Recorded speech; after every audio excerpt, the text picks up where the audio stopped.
Hey guys, welcome to Shop Talk 7. This one might be a little bit shorter, but we got a lot to go through on this one. We're going to touch on the last Street Drags event that we had. A really good turnout. A lot of really cool cars came out. We brought our Trailblazer. We went in knowing that it was a little hurt. We were having transmission issues with it before the event. We tried to kind of band-aid it and get it through. We made it through a few runs. Yeah, we tried to cover up a broken transmission with some nitrous. That kind of worked for a while, but on the 1-2 shift, second gear decided to let go.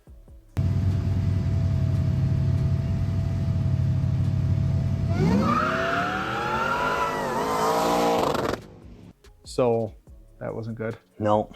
So at this point we pulled the trans out and took it to ATD. They did a quick turnaround for us on getting the trans rebuilt. They also put together a new transfer case for us. It's going to be a little bit different now. It's going to be a mechanical transfer case versus an all-wheel drive. So we're hoping it's going to hook and not just spin the front tires now. Right.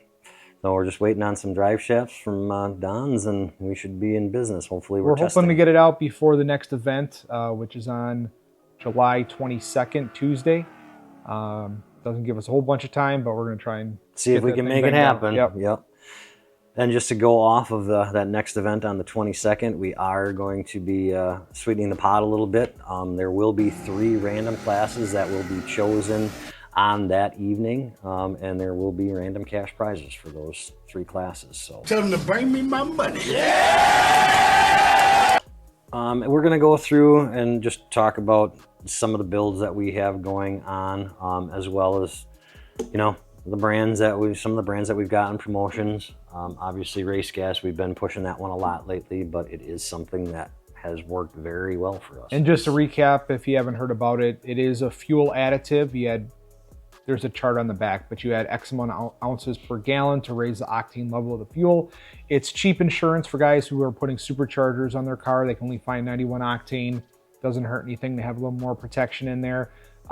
You can raise that octane up quite a bit and actually tune for it if you wanted to, but that product needs to stay in there at all times. But what most of our customers do is just add, typically it's a 32-ounce bottle per tank, depending on how big your tank is, and you can raise that 91 octane up to like 93 to 95, depending on concentrate of it. But it's a really good product. We've had a lot of tests on the dyno, real world scenarios, real world solution, and it just flat out works. So touching base on some of the builds, I guess, Brian, you want to go first with this F250 that we had? Yeah, we had a 2020 F250 with a 7.3 Godzilla motor on it. Customer wanted to do a Pro Charger stage 1 kit on it. It was around 7 pounds of boost. It made 343 at the tire on horsepower bone stock and 422 foot-pounds of torque at the tire stock. After the Pro Charger, it made 456 rear wheel horsepower and 487 rear wheel torque. About it gains about 113 horsepower and around 64 foot-pounds of torque at the tire with a base little bolt-on kit, and the truck actually scooted pretty good. Yeah, I drove it as well, and I thought it moved out very nice.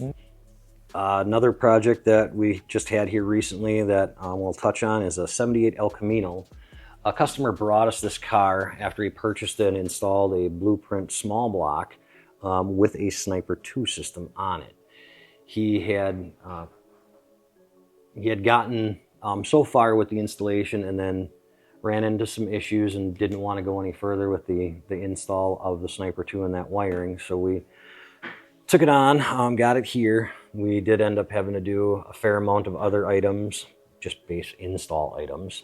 Of the engine itself. Yeah, that had to get done. And then we hooked up everything for the Sniper 2. Built a startup tune for it after having to redo fuel system stuff. And overall, I think it dialed in pretty good, considering it doesn't have timing control built in. I mean, startup was good, throttle response was good. Yeah, this is one of the few Sniper 2s that I've actually tuned, and I was pleasantly surprised at how well it responded. This doesn't mean that we're advocating that we want to push it for these throttle bodies because we do know that they are issues and have seen a lot of issues, but this is one. But that one actually dialed in pretty well. Yep, it worked out. It was actually impressive and worked out just great on that application. Mm-hmm. So. Next up on the list is a 2019 Corvette Z06. It was bone stock, came in for a tune. It had, other than a cold air intake, it was bone stock, a Haltech cold air intake. We did see a few issues with it. Intake air temps were getting really hot really quick. Went through and found that the intercooler system, there is no overflow on C7s on a stock setup. So we found that that actually had a big air pocket in it. So I had to bleed that whole air system out, bleed out the intercooler, I should say, and top it off and bleed it out, which is kind of a pain.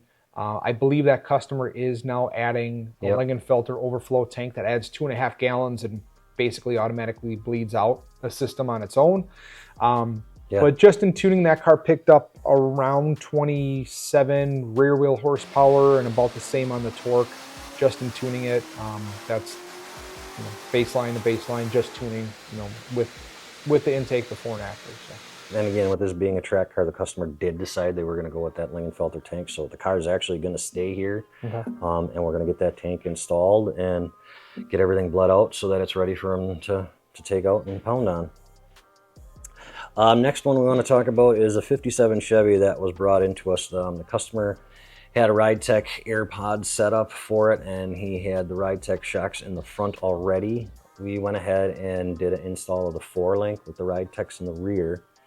So we got that all buttoned up now. He also had brought us a fuel system, a different fuel tank with extra capacity.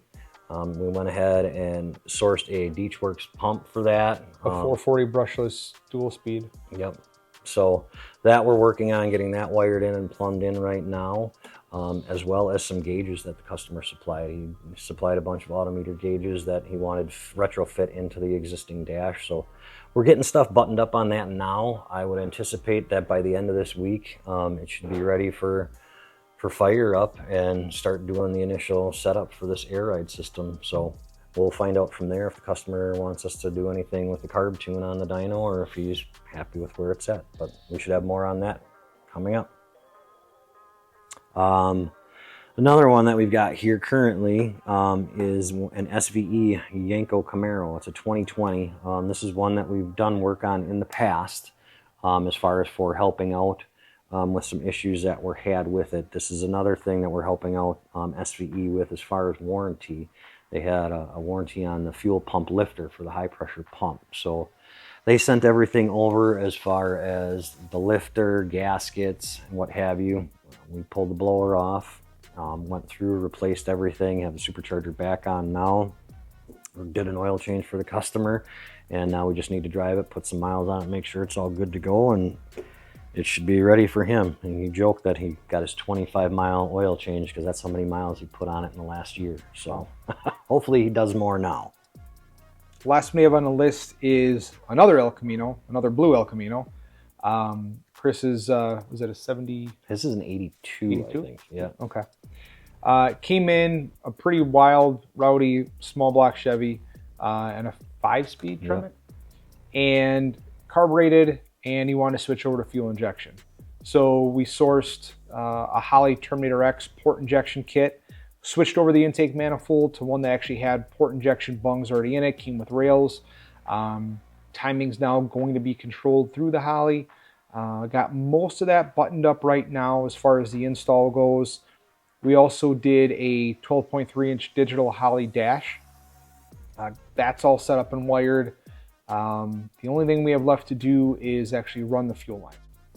Other than that, we've got a lot of other little projects and things that have been going through, but we'll touch on some of that stuff in the next episode and have some more updates on some of these other ones.